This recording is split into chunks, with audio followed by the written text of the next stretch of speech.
Bugun yerdagi farishtalarni ko'rdim.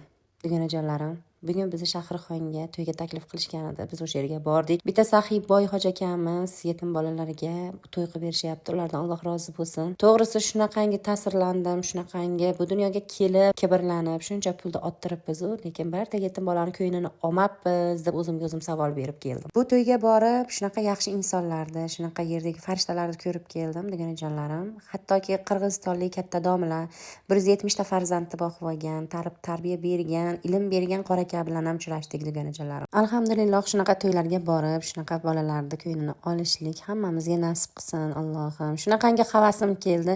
Alloh menga ham bersa, inshaalloh men ham Xudo xohlasa shunaqa to'ylarni qilib, hamma domlalarni taklif qilib, yetim bolalarni boshini silash hammamizga nasib qilsin dugonajonlarim. Bu bolalar qanchalar xursand bo'lganini hech ham tasavvur qilolmaysiz. Hammalari xursand, shunaqa tarbiyali, tartibli, hattoki qo'llarini bejo stolga uzatgani yo'q. Qaranglar dugonajonlarim. Dugonajonlarim, sizlar ham shu qora akani, chala sopomni duo qilinglar. Ilohim qilgan ihsonlarini Allohim dargohida qabul qilsin.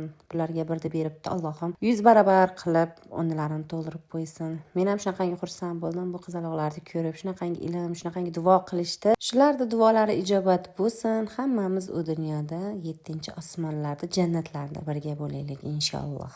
Dugonajalarim, shu qizaloqlarni duolarida biz ham bo'laylik deydiganlar menga obuna bo'lib qo'yinglar. Sizlardan hech narsa ketmaydi. Shu videolarimiz ko'p tarqalsin, hammaga ibratli bo'lsin iloyim. Menga obuna bo'lib yurechani qizartirib, meni videolarim tarqalishiga sababchi bo'lgan insonlarni Allohim qo'llasin.